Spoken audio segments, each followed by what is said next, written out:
Hello there guys, and welcome back to a brand new Star Wars Hunters video. On Wednesday last week, Star Wars Hunters got a brand new update, and I've only just had the time, unfortunately, today to be able to make a video going over this. So in this video, I'll be reading through the new blog post that came out on Wednesday. So without further ado, let's just jump right into it. So the first thing is that the soft launch for Star Wars Hunters has expanded into 3 new countries, and they are Australia, New Zealand and Taiwan for iOS and Android devices. So we're yet to see anything on the Switch, but I imagine launch is just a couple of weeks away, and I'll go over why I think that in just a minute. But they've also added language support for traditional Chinese, Italian, German and French, which is also really good to see. So I imagine even more will come within the next few months. Now the next big thing is a big change to the gameplay, and that is now you can officially jump at any time. So beforehand, on a lot of ledges you'd see sort of arrows and very clear indications of where you could jump over something, but now you can just jump at literally any point in the game, which I personally really enjoy, and you can see an example of this down here. So you can mantle as well if the ledge is too high. So there's Groz jumping and then going into an ability. There's Maravex jumping and mantling over onto the AT-AT, which is really good to see. Jumping was one of those things that I really wanted to see come to this game, and so far I definitely think it's paid off. I can see why there would be a big debate, as some people don't actually like the new jumping feature, and I just think it makes the overall flow of the game feel a lot better as well. Now the biggest thing in this update for me personally is the Battle Pass. I've been saying for months now that this game should absolutely have a Battle Pass, and now they have finally added one.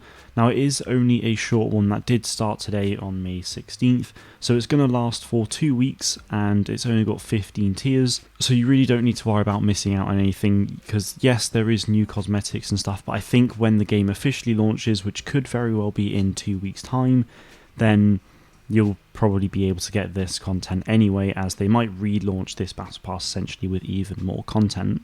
Now the reason I think that the game is going to launch in a couple weeks time is because this Battle Pass literally lasts 2 weeks. I think it's very much going to be a test, and Star Wars Celebration is next week, with the Star Wars Hunters panel happening on the Saturday.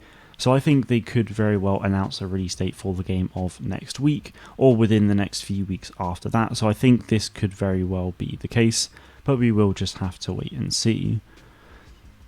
The next big thing as well is the new limited time mode is coming to the game called Matchup Mayhem.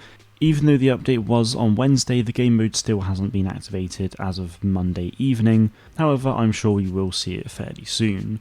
So what makes this different to anything else is that any hunter and all of their cosmetics will be completely randomized for you.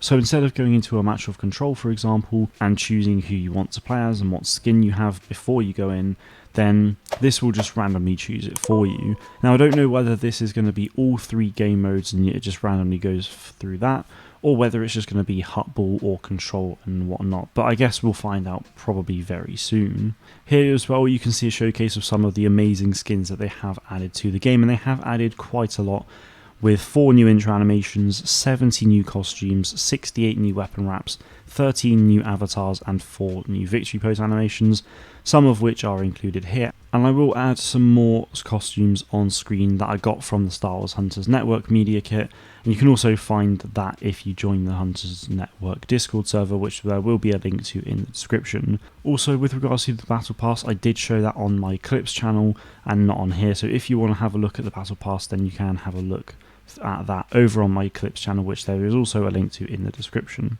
Now there's just some changes to the overall gameplay mechanics as well. Some of the things that I think is worth mentioning is name changing.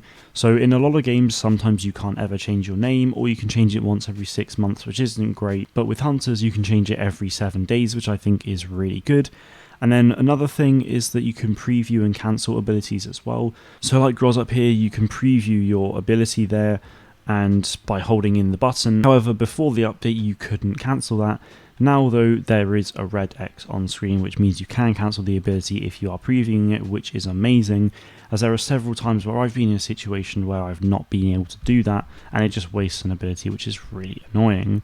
So that's really good. And then health pickups and ultimate pickups also have timers on them now as well. So if you collect one, it will now tell you how long it is until the next pickup is available from that spot, which is also very good to see. So that's pretty much everything that I can see with regards to this update. I'll do an update review probably on Wednesday unless we get more news, and then I'll potentially also do a video talking about why I think the release date will just be a couple of weeks away, and I'll do that within the next sort of week or two, just before Star Wars Celebration. But that is going to do it from me, guys. Thank you all very much for watching, and may the Force be with you always.